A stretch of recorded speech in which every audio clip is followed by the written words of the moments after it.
তো বন্ধুরা, উড়ানের আজকের এপিসোডে আমরা দেখতে পারবো শিব মহারাজকে বলছে দাদা ওই আমাকে আর বৌদিকে নিয়ে অনেক খারাপ কথা বলেছে। এদিক দিয়ে পুলিশ আসলো, মহারাজকে দেখে বললো আপনাকে তো মদের অভিযোগে অনেকবার অ্যারেস্ট করেছি। এদিক দিয়ে পূজা লকআপে এসে মহারাজের নামে পুলিশকে বলল যে ওনার কোনো দোষ নেই, নস্করের লোকেরা আমাকে উঠিয়ে নিয়ে যেতে চেয়েছিল, উনি এসে আমাকে বাঁচিয়েছে। তখন পুলিশ বলল যে উনি আপনি ওনার কি হন? তখন পূজা কিছু বলল না, চুপ করে রইল। তো এরই মধ্যে মহারাজ যখন লকআপ থেকে বের হলো, পূজা পিছে পিছে নিল, যদি মহারাজ আবার মদ শুরু করে তো মহারাজকে আর কিছুতেই মদ খেতে দিবে না পূজা। এর জন্য পিছে পিছে গিয়েছিল, দেখলো মহারাজ বাড়িতে গিয়েছে, তখন পূজা বাড়িতে এসেছে। এদিক দিয়ে আলুর দম আর লুচি খেয়ে আবির তো অনেক খুশি, বলল আলুর দমটা কে বানিয়েছে আমাকে শিখিয়ে দিও মাসিমা।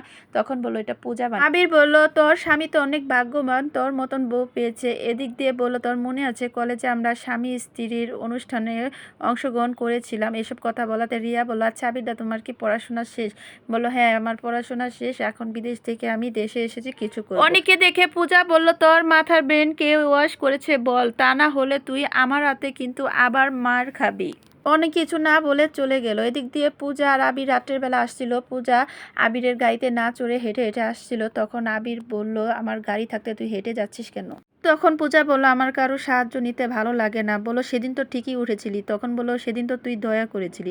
আর এদিক দিয়ে মহারাজের সাথে পূজার দেখা হলো, আবির পূজার হাত ধরে দাঁড়িয়ে আছে। এদিক দিয়ে মহারাজ হেয়ার স্টাইল করে তারপরে পূজার সামনে এসে বলল পূজা চলো বাড়িতে যাই। পূজা কিছুতেই আবিরকে রেখে যাবে না, মহারাজ এতে আরো রেগে গেল।